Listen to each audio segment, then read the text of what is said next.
यो सर्भाइभरशिप बायस र अब्राहम वॉलको कामबारेको एउटा छोटो जानकारी हो। ल दोस्रो विश्वयुद्धको कुरा गरौँ। सेनाले आफ्नो प्लेनहरूलाई अझ बलियो बनाउन खोज्दै थियो। त्यसको लागि उनीहरूले के गरे भने लडाईँबाट फर्केका प्लेनहरूमा कहाँ कहाँ गोली लागेको छ भनेर हेरे। तर उनीहरूको विश्लेषणमा एउटा ठूलो गल्ती थियो। अब यसमा 3वटा मुख्य कुरा छन्। पहिलो कुरा, सुरुमा त सेनाले सोच्यो जहाँ जहाँ धेरै गोलीको पाल छ त्यही आर्मर मतलब कवच लगाइदिउँ। तर अब्राहम वॉल भन्ने एकजना स्ट्याटिस्टिशियनले के भने होइन, हामीले हेर्ने तरिका नै गलत भयो। उनको तर्क के थियो भने हामीले त फर्केर आएका प्लेनहरूलाई मात्रै हेरिरहेका छौं। जुन प्लेनहरू खसे नि हो तिनको डेटा त हामीसँग छँदै छैन।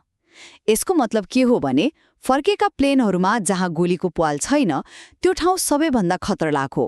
किनभने त्यहाँ गोली लाग्ने बित्तिकै प्लेन खस्छ, फर्किने कुरै भएन। सोच्नुहोस् त, समाधान त ठिक उल्टो पो रहेछ। दोस्रो, वर्ल्डको विश्लेषणले के देखायो भने इन्जिनमा एउटा गोली लाग्दा प्लेन खस्ने चान्स 29% थियो, तर प्लेनको बडीमा लाग्दा चाहिँ जम्मा 5% मात्रै। यसले के देखायो भने आर्मर पाल भएको ठाउँमा होइन, बरु सफा देखिएको इन्जिनमा लगाउनु जरुरी थियो। र अन्त्यमा यो कुरा युद्धमा मात्र सीमित छैन। जस्तै हामी सफल बिजनेसम्यानहरूको कथा सुन्छौं, तर त्यही असफल भएका हजारौंको कथा त कहिल्यै सुन्दैनौं नि, होइन र?